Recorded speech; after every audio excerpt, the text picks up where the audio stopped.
It's really hot. Now I'm nervous, and I'm never nervous. We use the same floors. We did. Oh, it's burning. It's okay. Walter, don't hit the camera. It's on decor or a cake. Say hi. Hi.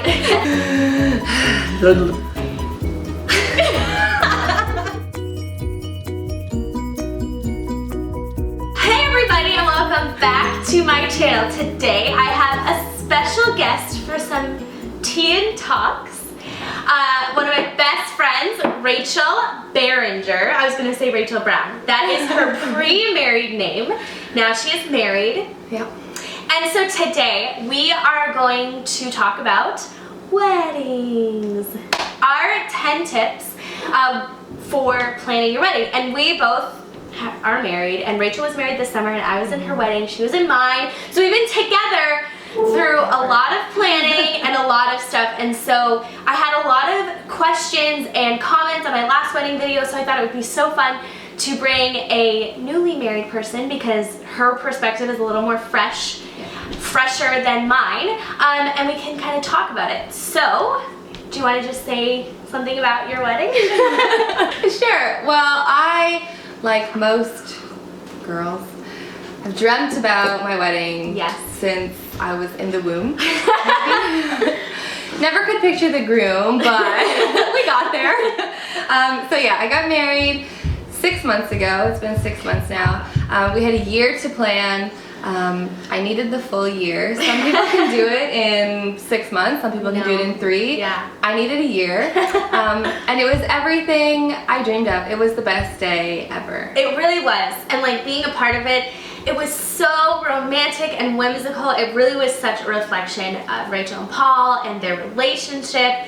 And it was so much fun. Like up until even the cleanup, we were just having the best time. So anyways, we are here today to talk to you about our 10 tips for wedding planning. So the first point that we have is the little things take the longest. And a lot of people don't really, when you're planning, there's a lot of big stuff at the beginning. You know, you've got your photographer, your venue, your food, your dress, blah, blah, blah.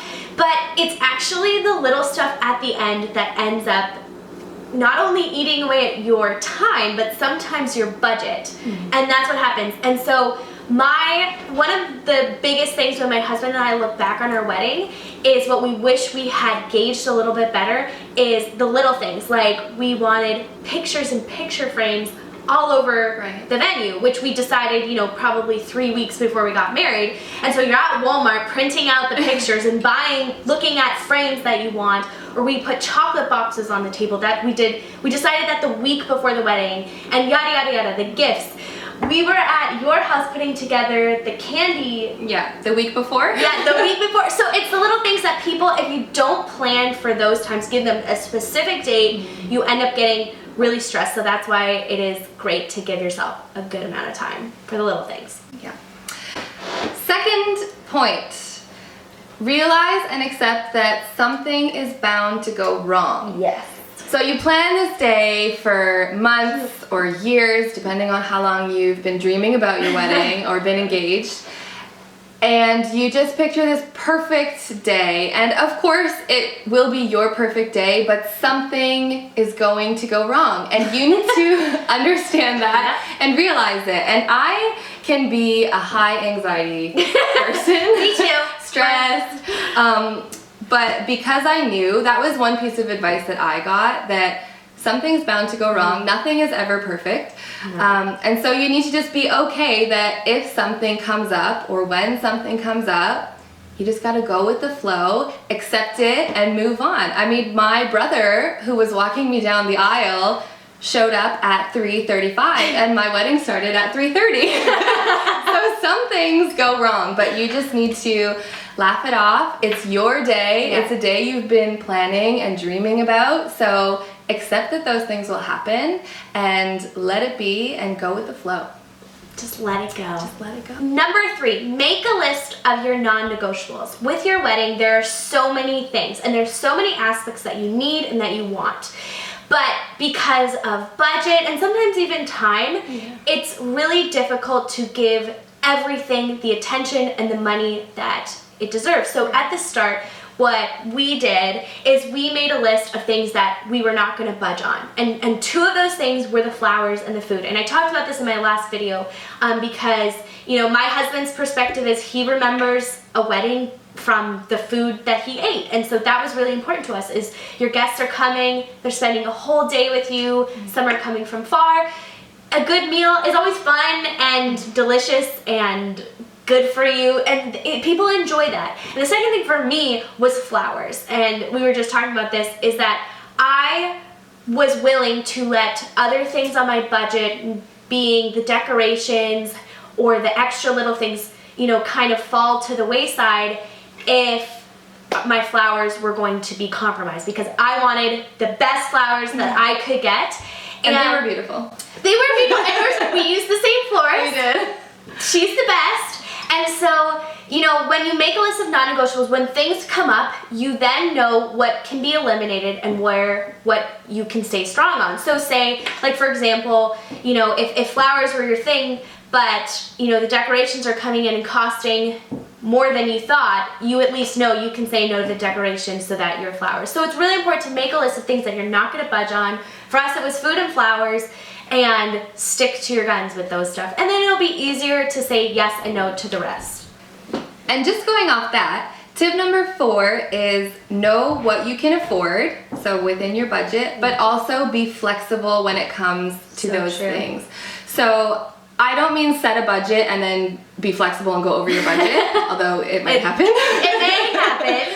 What I mean is you need to set your non-negotiables. Yeah. And if you think that it costs $2,000 for a photographer, and if that's a non-negotiable for you and you find out that your photographer is $5,000, that's a huge difference. That's over 100%. Yeah. So you need to be willing and say, well, I'm not willing to negotiate my photographer. I want a good photographer, so I'm going to relook at my budget, and I'm going to have to move things around. That might mean spending less on decor, or it might mean spending less on a dress. It depends on what your non-negotiables are, and you need to be willing and able to be flexible with where your money's going. So if you're setting a $25,000 budget for your wedding and you find out that your photographer is $5,000, that's a fifth of your budget gone already. So be willing, be open.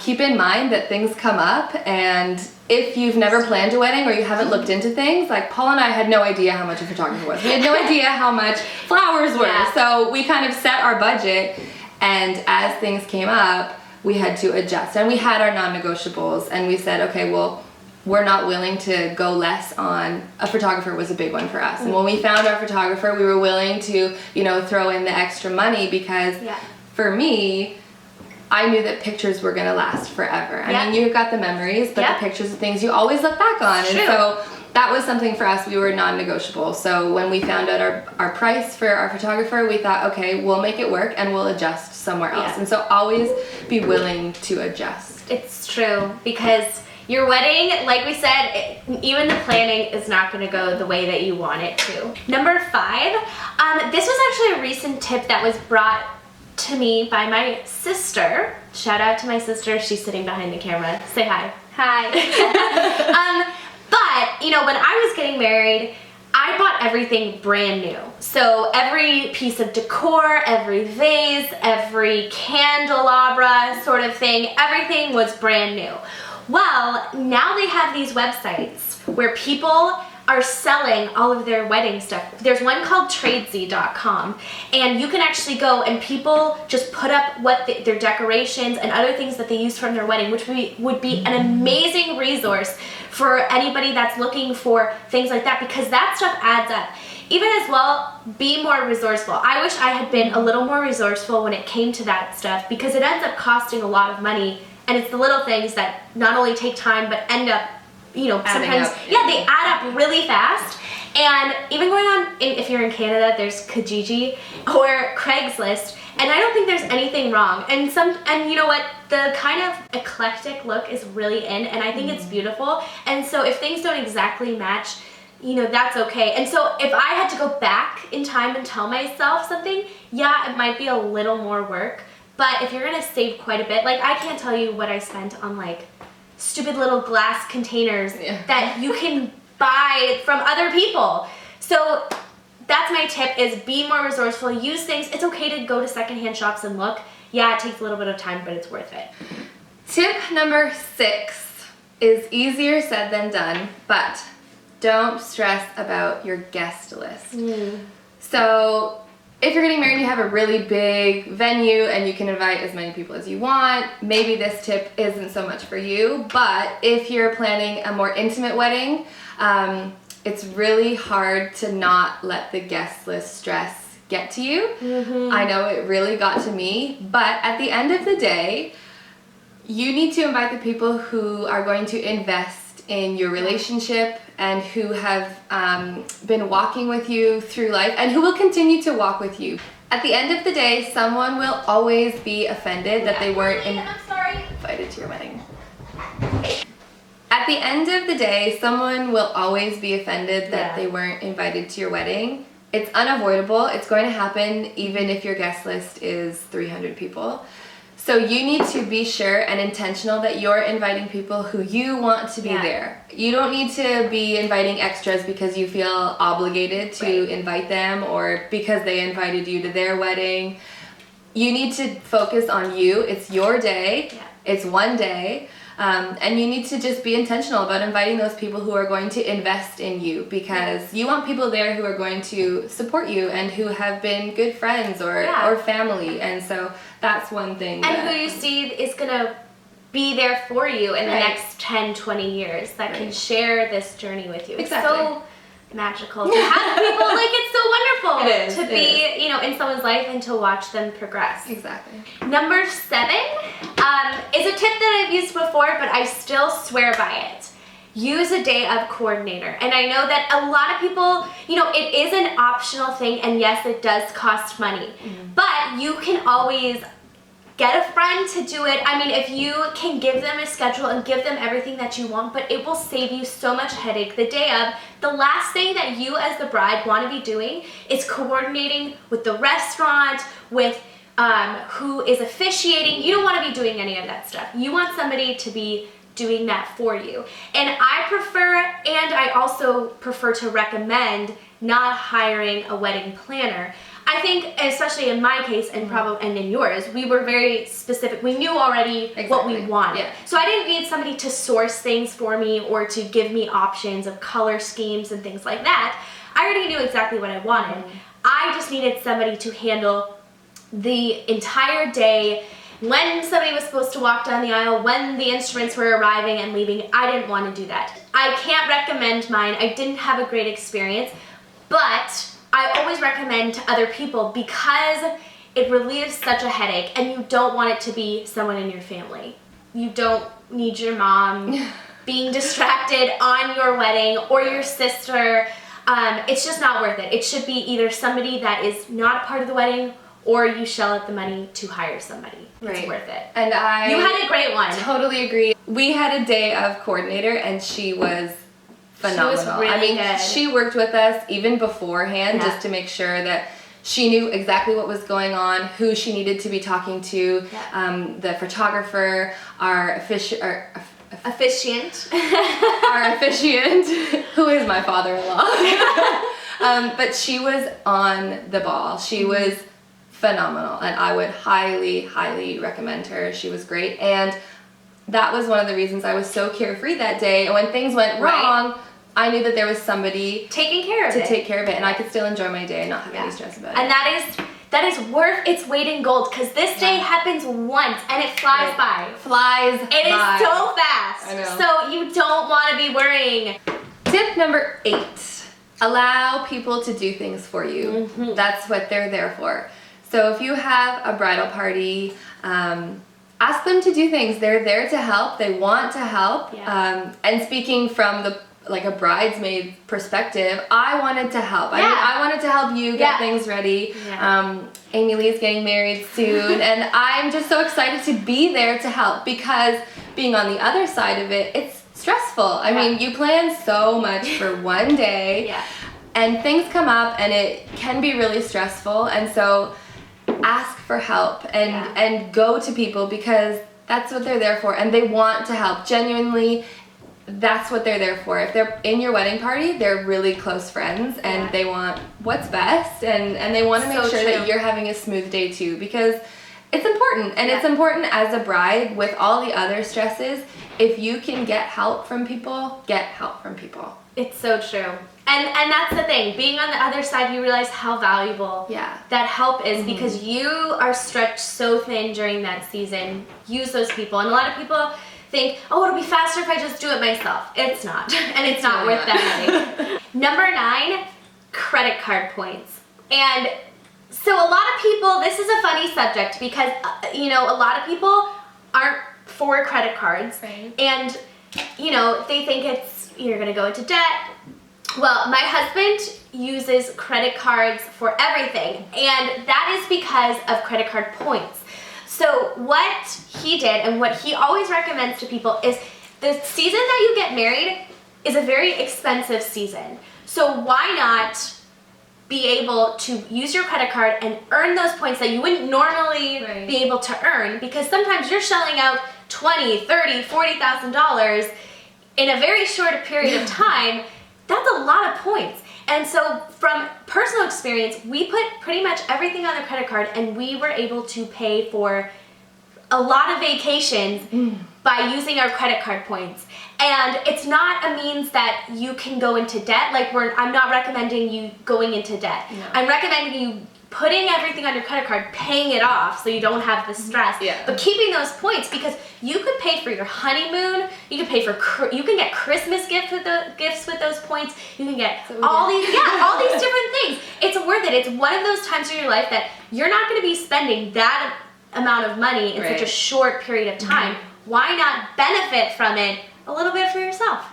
So use your credit card. And there are many ways. A lot of credit cards, they'll have the bonus if you sign up and you spend $3,000 in the first 3 months, you get extra points.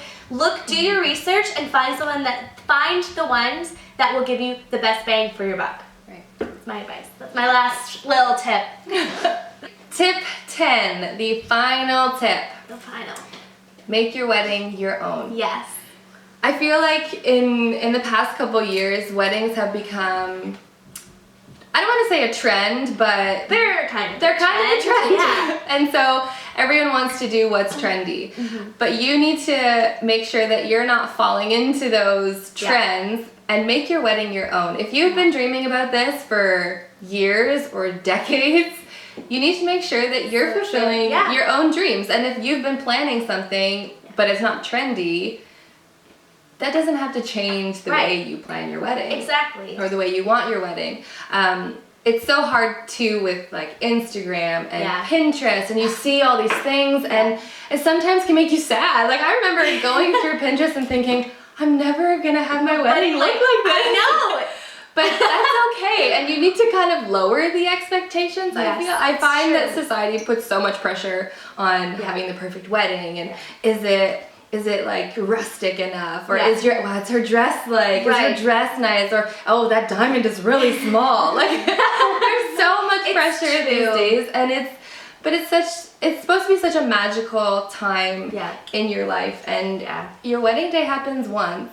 And that's it. Hopefully. Yes, hopefully. Your wedding day happens once, and you need to make it your own. Yeah. And if you want something that's going to make you happy, then do it. And you don't have to go with what is trendy, or what everyone else is doing, or what's cute on Pinterest or Instagram.